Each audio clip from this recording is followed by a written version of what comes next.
El especialista responde. Bienvenidos a nuestro programa. Los invitamos a participar con preguntas y comentarios con el hashtag El Especialista Responde. El sueño es tan importante para el crecimiento como una buena alimentación. Pero si un niño ronca o aprieta los dientes, ese descanso puede no estar siendo reparador. ¿Qué tan frecuentes son los ronquidos y el bruxismo en la infancia?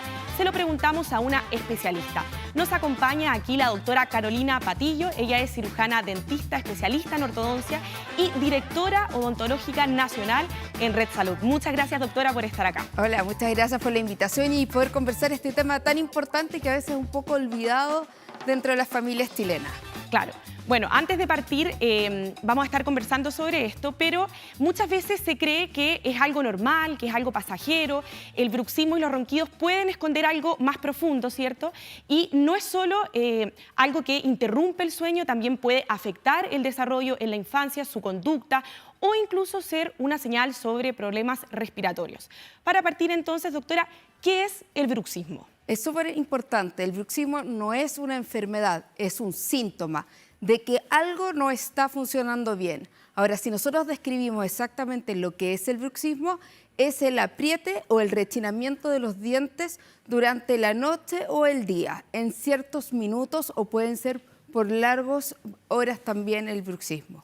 Eso quería preguntarle, ¿es distinto el bruxismo durante la noche que el día? Y también puede, por ejemplo, un niño o niña tener bruxismo en la noche y en el día.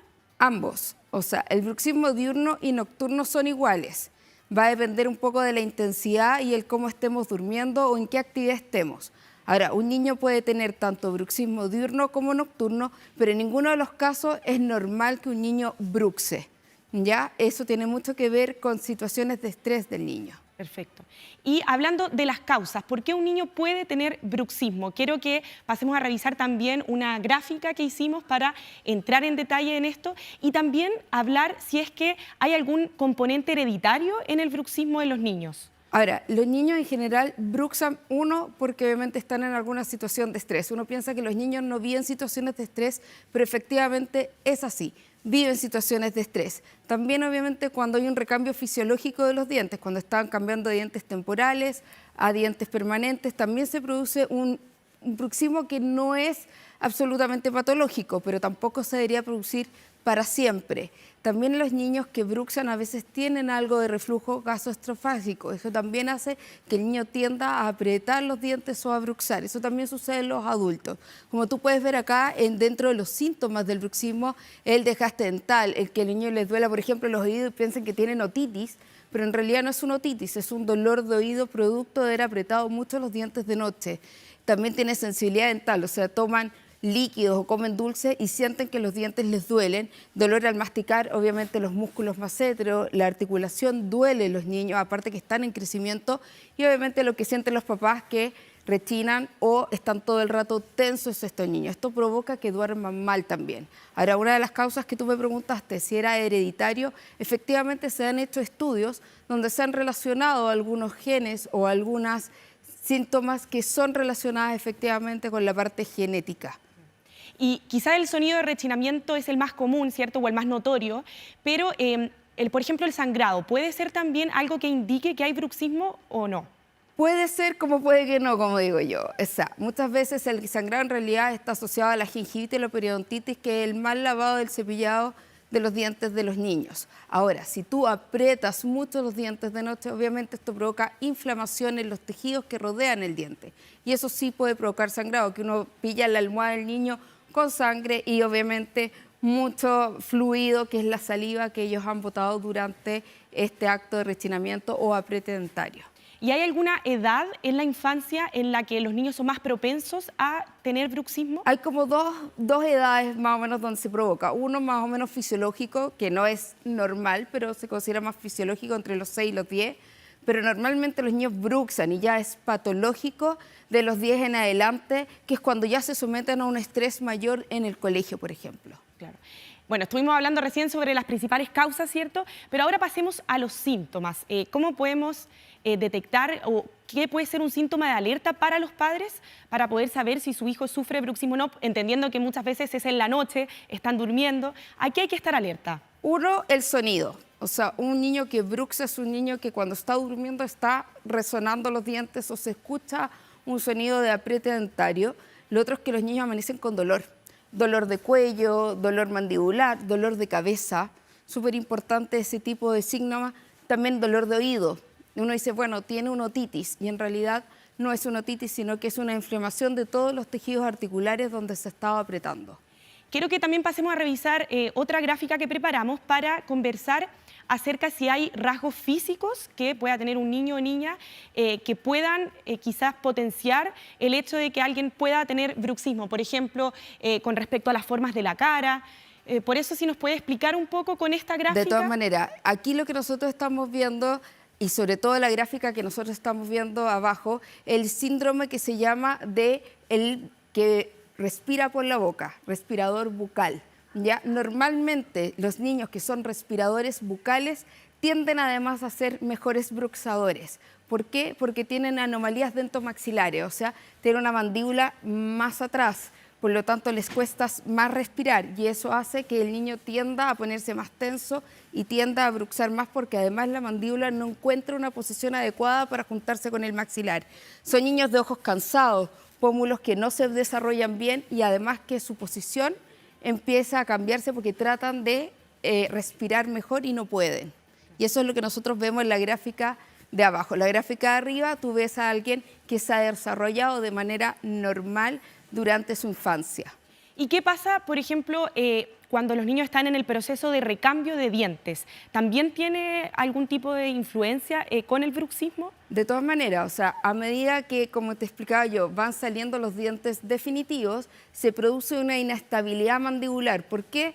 Porque los dientes tratan de conectar unos con otros y eso no se logra fácilmente. O están saliendo los molares de los 6 años que no tienen recambio y tienen cúspides muy agudas y eso tiende a que el niño haga una especie de bruxismo, pero no es un bruxismo tal cual, sino que es realmente un ajuste mandibular. ¿Cuándo parte el bruxismo real? Cuando se produce el desgaste dentario, cuando realmente vemos facetas de desgaste en el niño. Y en general, si un niño o niña tiene bruxismo, ¿es probable que esto se le pase en algún rango determinado de tiempo o es algo que si ya padece de niño o niño se va a extender a lo largo de su vida? No, se debe tratar. ¿En qué sentido? Uno, obviamente, hábitos de higiene, de sueño, que siempre los papás decimos, bueno, ¿cuáles son? ¿Y qué me recomendaría? Obviamente, 0 pantalla antes de dormir, varios estímulos que son severos para los niños, no lo deberían tener obviamente 1 o 2 horas antes de la noche. Ahora, un niño que es bruxista no tiene por qué ser un bruxista de adulto, si él obviamente subsana todas las cosas que tiene por ser bruxista. Y con respecto a las consecuencias, usted lo mencionaba también, el desgaste de dientes. ¿Qué más se puede observar o qué otras consecuencias puede tener el tener bruxismo? El bruxismo, obviamente, lo que veíamos es la sensibilidad de las piezas dentarias, el desgaste de las piezas dentarias, que las piezas se fracturan, se quiebran, pero no solamente eso, sino que a nivel muscular tienes además masséteros, que es el músculo que se ensancha, y además dolor articular, que es severo. Adicional a eso también es la posición del cuello, que obviamente tiende a estar mucho más tensa. Bueno, lo conversábamos al principio también. Están los ronquidos, ¿cierto?, que pueden alertar sobre un problema de obstrucción en las vías respiratorias. Por eso también quiero que pasemos a ver una gráfica que preparamos que justamente muestra las causas de los ronquidos. Pero antes de revisar la gráfica, ¿qué son los ronquidos? ¿Por qué un niño puede padecer ronquido? A ver, un ronquido no es normal. Yo siempre le digo a los papás que un niño que ronca no es tierno, no es simpático, ni nada de eso. Un ronquido es obviamente un síntoma de que algo no está bien. Puedes roncar, obviamente, y se produce un ronquido porque la vía aérea superior está tapada o está siendo parcialmente tapada. Eso significa que el paladar, que es blando, vibra más y obviamente eso ocasiona que para poder llegar oxígeno a los pulmones tiene que como vencer esa barrera. Y esa barrera es la que provoca este ruido intenso en los niños y en los adultos peor. Claro. Pasando a revisar las causas, resfriados, alergia, ¿puede ser algo que también provoque ronquido de los niños? De todas maneras, o sea, todo lo que es alergia, resfriado, es lo que provoca que las amígdalas y las adenoides se agranden. y eso provoca que sean unos roncadores temporales. O sea, si yo derivo a ese niño al otorrino y se le hace una amigdalectomía, se le sacan también los adenoides, ese niño se le controla la alergia, deja de ser un roncador. Entonces, hay ronquidos que son momentáneos, producto de que en ese minuto ese niño está con alguna patología que provoca este ronquido, como también hay ronquidos provocados por ya temas mucho más estructurales, por ejemplo, una mandíbula retruida. Y también las amígdalas y adenoides agrandadas puede ser también una causa, respiración bucal, la posición al dormir, la obesidad y trastornos respiratorios del sueño. De todas maneras, o sea, un niño que además es obeso y duerme en una posición de espalda tiende a roncar mucho más. Ahora, el cambiar la posición para dormir es algo temporal. La obesidad hay que tratarla, porque un niño roncador hoy es un niño que posteriormente va a tener una apnea del sueño, lo cual significa que va a tener, por ejemplo, malas notas, va a tener un bajo aprendizaje o va a ser un niño hiperactivo. Claro, es algo que tiene repercusiones en varios ámbitos. De todas maneras. Sí. Bueno, vamos a hacer una breve pausa, doctora, pero antes quería contarles, ¿se han preguntado qué les permite observar con detalle? La mácula es la responsable de que usted pueda leer, enhebrar una aguja y distinguir las caras de las personas. Las enfermedades de la mácula pueden afectar a niños y también adultos, pero podemos prevenir sus complicaciones con exámenes y tratamientos realizados a tiempo. Visite a su oftalmólogo y acuda a su visión. Clínica Oftalmológica Mira, ver bien, vivir mejor. Estamos de vuelta con la doctora Carolina Patillo, cirujana dentista especialista en ortodoncia. Doctora, estábamos conversando sobre las causas, ¿cierto? Una de las causas también era la posición. ¿Qué posición se recomienda al dormir para evitar ronquidos? Normalmente de lado. Cualquier lado normalmente es donde uno debería roncar menos. Siempre las posiciones donde la garganta esté apretada y esté yo tapando la vía aérea superior provoca estos ronquidos en los niños. Porque también es súper importante que el especialista como ortodoncista vea a ese niño, porque una de las razones por las cuales puede roncar es porque tiene un paladar estrecho, porque como la lengua baja, este paladar no se desarrolla. Y ahí es donde nosotros como especialistas podemos venir a hacer tratamientos para poder ensanchar este paladar, que esta vía aérea superior se ensanche y este niño pueda respirar mucho mejor. Eso también provoca un mejor desarrollo de su maxilar superior, de la mandíbula y que además tenga una posición mucho mejor durante el andar, que eso también cambia, donde no puede respirar, tiende a agacharse ese niño y obviamente vamos a tener varios temas, obviamente, kinesiológicos que tratar con él. Sí, muy importante la postura, que a veces uno que a lo veces olvida, uno se lo olvida ir hacia atrás. Muy importante. Sí. Y también conversando sobre el efecto que puede tener los ronquidos en el sueño, también tenemos otra imagen que nos detalla un poco la relación entre los ronquidos y la apnea del sueño. Explíquenos un poco qué pasa en esta imagen, qué podemos ver. Por ejemplo, en la primera imagen que tú ves allá, es que tienes una vía aérea superior abierta, donde el oxígeno puede entrar de forma correcta a través de la vía aérea superior, o sea, a través de la zona nasal y levemente por la boca. En la parte que tú ves acá, en la otra gráfica, vemos absolutamente tapada la vía aérea superior. Eso quiere decir que el aire para poder entrar tiene que ir a barrer por esa resistencia, o sea, tiene que ir a decir, oye, ¿cómo puedo yo entrar por ahí? Y eso provoca que el individuo, el niño, el adulto, tenga que luchar por ir a buscar ese aire, por decirlo de alguna manera. Y eso provoca esto que es la apnea. La apnea es cuando dejas de respirar y se provocan estas pausas para ir a buscar el oxígeno. Esto hace que el corazón trabaje el doble o el triple y eso hace también que duermas mucho peor. Por lo tanto, esto puede disminuir tu esperanza de vida en 7 años. Además, estos niños, que son futuros roncadores adultos, tienen mucho mayor propensión a hacer, por ejemplo, ataques cardíacos o a hacer enfermedades cerebrovasculares.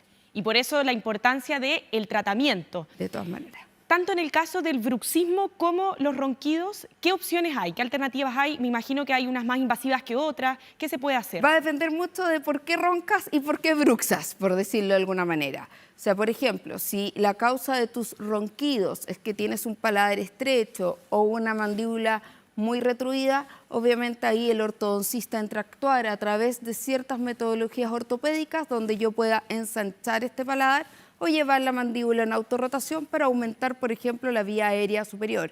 En el caso que nosotros veamos que ese niño no tiene ese tipo de problemas, pero sí tiene amígdalas grandes y tiene además, obviamente, adenoides, lo derivamos a un, obviamente, otorrino para que él, obviamente, quirúrgicamente extraiga las adenoides y, obviamente, las amígdalas. Y si a pesar de eso el niño además tiene obesidad, por ejemplo, nosotros debiésemos derivarlo a un nutricionista, a un nutriólogo, para que además controlemos ese peso y lo podamos ayudar. Y sin exceptuar lo que hablaste tú de bruxismo, tenemos que mejorar los hábitos de dormir de los niños.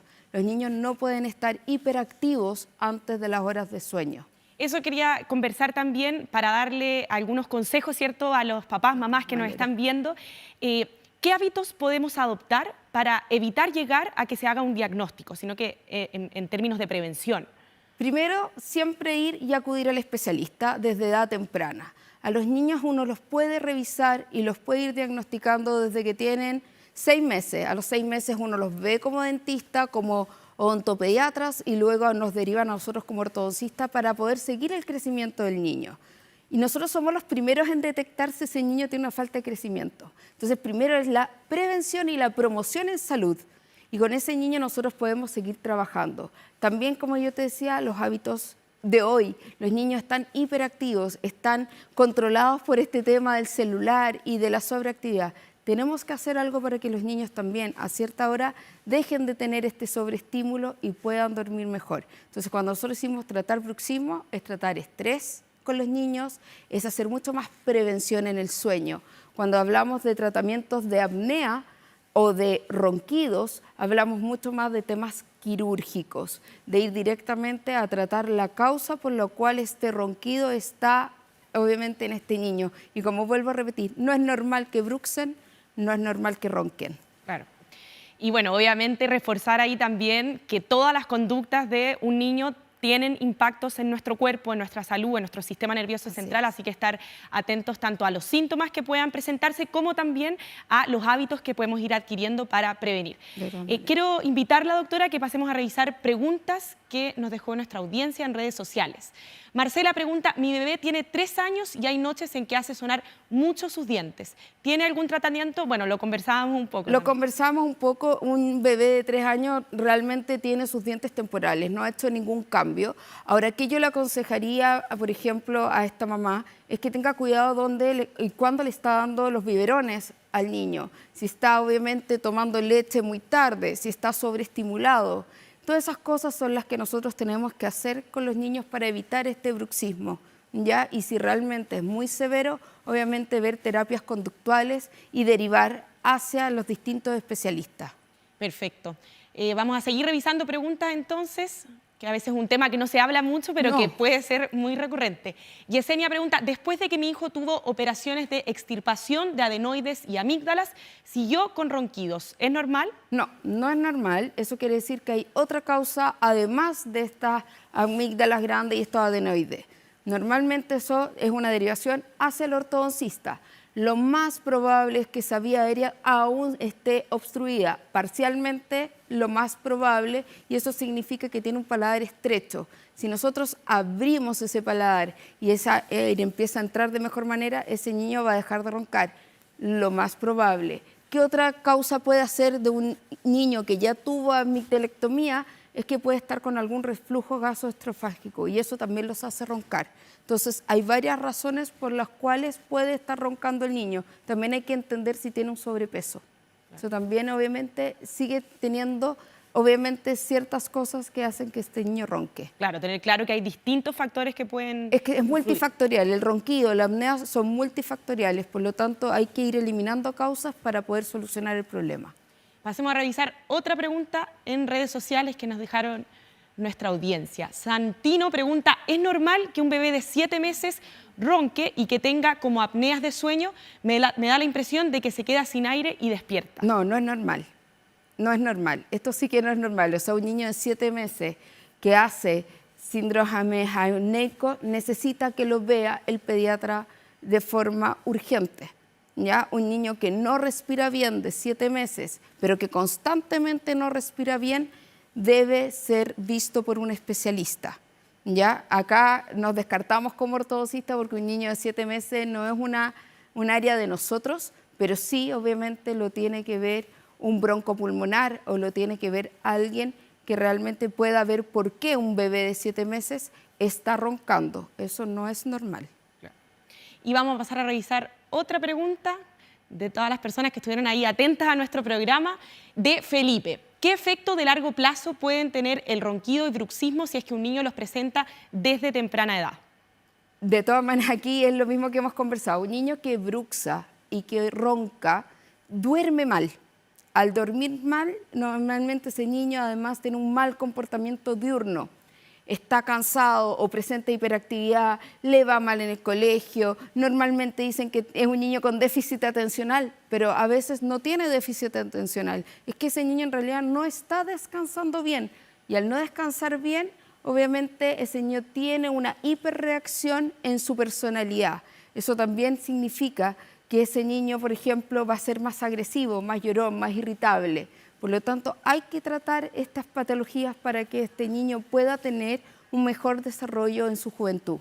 Y quizás puede haber un poco de confusión en cuanto a quién acudir cuando mi hijo o hija presenta bruxismo o ronquido. ¿Es diferente en cada caso?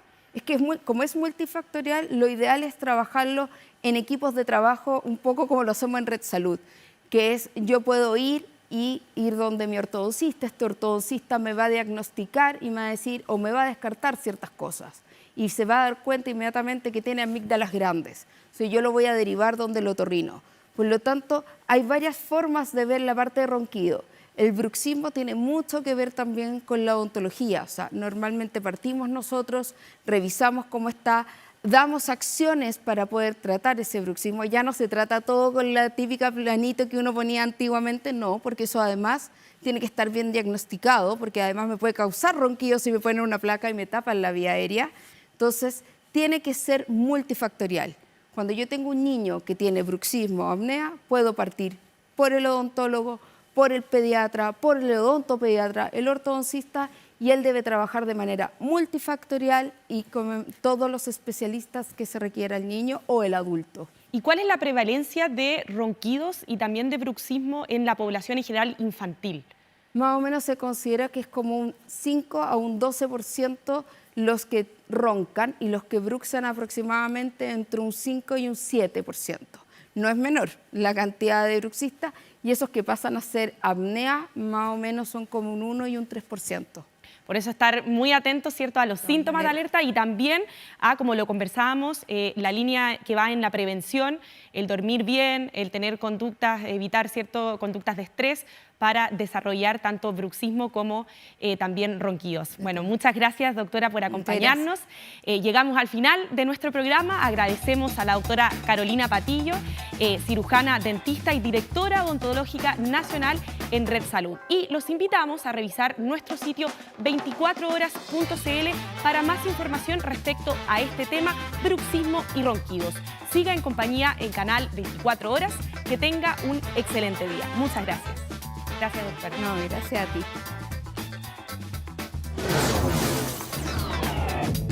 El especialista responde.